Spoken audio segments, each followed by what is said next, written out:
Walisoon qabsoo uummata Oromoo keessa. Gaa Waaqayyo isiniif haa baay'atu hunduma keessanuu sagalee koo kana shir koppilinginaa godha. Kabajamoo Xaqilaa Ministeera yookiin bulchaa biyya Itoophiyaa Dr. Abiy keenya jabaa ofii abbaa jabeeffata isa biraan na qaqqabsiisa. Seenaa hirmi nyaatu viidiyoo tokko isin agarsiisa. Sana dura garuu wanta dubbadhu jira. Amma dhumaatti shir koppilinginaa godha. Dhumarrattis wanta dubbadhu jira waan ta'eef jechuudha. Suuraa isa kana sirratti argitan viidiyoo isaa isin ilaalchisaa ammuma jechuudha. Shir koppilingi godha. Seenaa hirmi nyaatu eeyyee waliso biyya gootaati. Abbichuu keenya jagnaa keenya jechuudha. Maalifi namni tokko yoo du'e seenaan isaa hin awwaalamu. Garuu ammallee hoo biyyi walisoo hoo maal keessa jirti?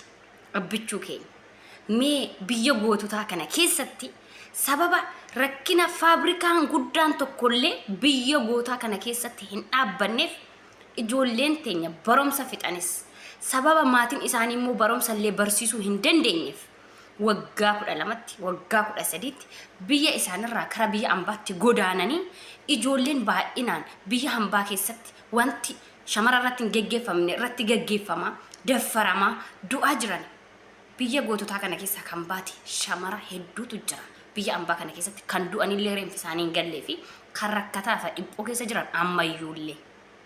Kanaafuu abbichuu keenya kabajamaa keenya doktora keenya dhaamsi nan isiniif qabu dhaamsi tokko adaraan nan isinirra kaa'u tokko yoo jiraate biyya walisoo kana keessatti guddaa biraa osoo hin taane faabrikaa saamunaa jedhamu tokko faabrikaa tokkittidha biyya walisoo keessa innuu kan gillesabii tokko kan jiru jechuudha.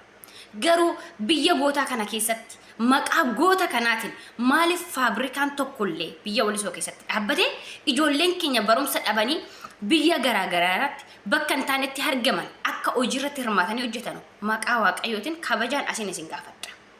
Biyya walisoo keessatti faabrikaa tokko even faabrikaa caammaa tokkollee odoo baname ijoolleen teenya umurii waggaa 12 shamarri umurii waggaa 12 maatiin ishee barsiifachuu dadhabuurraan kan argite as taa'ee rakkachuurra jedhanii biyya hambaa keessatti godaanaa jiran aganan jedhaman. Kanaafuu biyya walisoo kana mee gootummaa ishii afaan bichaadhaan dubbachuu osoo hin taane abbichuu keenya abbaa malaa faabrikaa tokko akka nuuf dhaabatu nuuf godhi. Please maqaa waaqayyootiin abbichuu nuti dhugaa waaqayyootiin jabaa ofii abbaa jabeeffata abbichuu si jaalanna.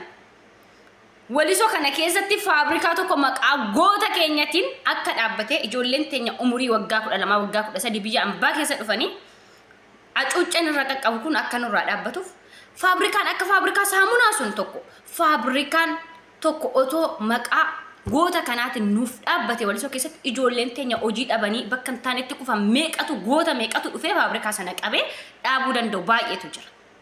Kanaafuu dhaamsi koo kun adaraan koo kun doktora kabajamoo Abiy Ahmed biraan naa qaqqabsiisa dhaamsa kooti.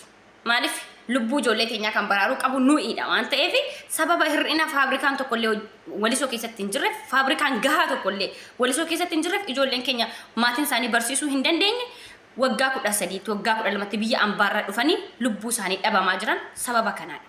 Kanaafuu adaraa keessan maqaa gootaa seenaa rirmi nyaatu in beektu isinis goota akka ta'e dubbachaa jirtu nuti isinitti himnu isintu beeka waa'ee seenaa Oromoo waa'ee seenaa goota biyyaa.